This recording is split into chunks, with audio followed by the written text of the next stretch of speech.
हम बच्चों से कहना चाहेंगे, छोटे छोटे बच्चों से, आप माता सरस्वती की आराधना करा करो। मेरे बच्चों से निवेदन है, कभी जिंदगी में अगर मौका मिल जाए और सरसों के फूल यदि आपके जीवन में आपको कहीं से प्राप्त हो जाए, सरसों के फूल जानते हो ना, पीला कलर का होता है सरसों का फूल, आप प्रयास करो सरसों का फूल। जिस दिन माता सरस्वती का, मेरी बागेश्वरी का जिस दिन प्रागट्य उत्सव हो बसंत पंचमी का, उस समय पर माता सरस्वती का स्मरण कर कर वो सरसों का फूल आप देव अधिदेव महादेव को चढ़ाइए। जैसे माता सरस्वती को ज्ञान दिया था, वैसा मेरा महादेव आपको भी ज्ञान दे। वो सरसों का फूल आप देव अधिदेव महादेव को समर्पित।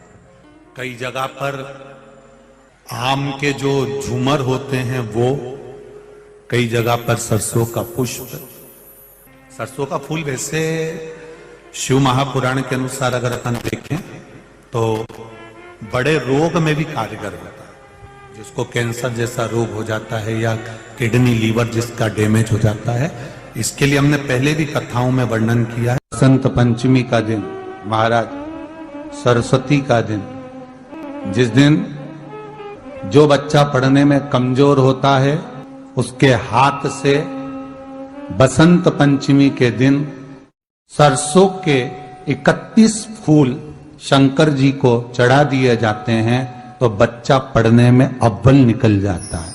उसके बच्चे को कभी नहीं कह सकते कि पढ़ने बैठ, वो खुद बैठेगा।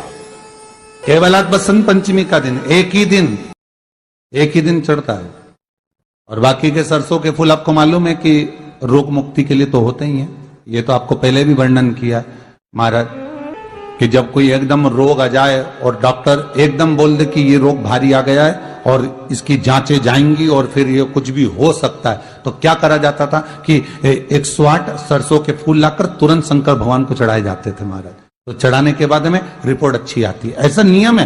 कहीं ठेका, कोई ठेकेदारी करते हैं ना, जो ठेका भरते हैं कि भाई मेरा टेंडर आना चाहिए, मेरा ये काम होना चाहिए, मेरी मल्टी बनना चाहिए, या मेरा ये काम के लिए जाना हूं, ये काम फतेह होना चाहिए, उसके सबके हाथ पैर जोड़ने से अच्छा एक काम करो, बस 108 सरसों के फूल उठाओ, शंकर जी का उद्धतेश्वर महादेव का नाम लिखो और छोड़ दो, शिव जी के ऊपर एक एक कर कर चढ़ा दो, वो ठेका तुम्हें ही मिलेगा, वो काम तुम्हारे पास ही आएगा।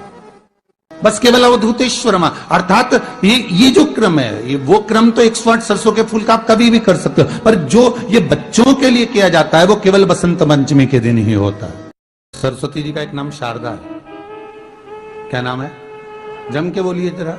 शारदा। ये शारदा नाम कहां से पड़ गया? सरस्वती माता को शारदा नाम किसने दिया था? भाई नामकरण होता है तो हमारे यहाँ तो आज भी नियम है महाराज, ये बुआ कोई नाम बताती है, मामा जी कोई नाम बताते हैं और दादाजी कुछ बोलते हैं, कोई बोलेगा टिक्कू, कोई बोलेगा पिक्कू, कोई बोलेगा कुछ, सबके नाम अपने अपने रहते हैं, कोई प्रेम से क्या बोलता है। तो सरस्वती का शारदा नाम किसने प्रदान किया था? माता सरस्वती को शारदा संबोधन किसने दिया था? माता सरस्वती को शारदा का संबोधन किस समय पर प्रदान किया गया था? जिस समय पर शंकर और पार्वती भ्रमण पर निकल रहे थे और भगवान ब्रह्मदेव सरस्वती को ढूंढ रहे थे, और माता सरस्वती को ढूंढते हुए ब्रह्मा जब भगवान शंकर की साक्षी में पहुंचे हैं, तब भगवान शंकर से ब्रह्मदेव ने कहा, आप कहीं सरस्वती को देखें तो मुझे भेजिएगा, मेरे पास में भेजिएगा। शंकर भगवान ने उसी समय पार्वती से कहा, पार्वती, जैसे एक स्त्री जो पतिव्रता धर्म का पालन करने वाली है, एक नारी पतिव्रता धर्म का पालन करने वाली होती है, पति को परमेश्वर मानने वाली होती है, पति के चरणों का रसतत्व ग्रहण करने वाली होती है, तो वो पर पुरुष का स्मरण नहीं करती।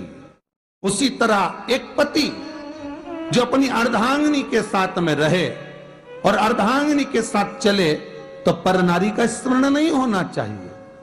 तो एक काम करो पार्वती, तुम उस सरस्वती को बुलाना प्रारंभ करो। अब पार्वती जी ने कहा, सरस्वती तो मेरी बहन जैसी है, सरस्वती तो मेरी सखी जैसी है, अब मैं उसको अगर बुलाऊं, आवाज दूं, अच्छा नहीं लगेगा। तो माता पार्वती जब ढूंढते ढूंढते ढूंढते ढूंढते शंकर भगवान के साथ में भ्रमण करती करती पहुंची, तो क्या देखती है माता पार्वती कि एक सरोवर के पास में माता सरस्वती बैठकर सरोवर में अपना मुखाग्रविंद देख रही थी। श्वेत वस्त्र था मेरा माँ का और बड़ी सुंदर गले में माला पहन रखी थी माता सरस्वती ने। और एक सरोवर में माता सरस्वती अपने मुख को जब निहार रही हैं, उस दर्पण के भाव में अपने प्रतिबिंब को देख रही हैं, तब उस समय पर माता पार्वती ने कहा, शारदा, सरस्वती को लगा कि मेरा संबोधन ये किसने कहा। पलट कर देखा, सरस्वती ने कहा, पार्वती तुम?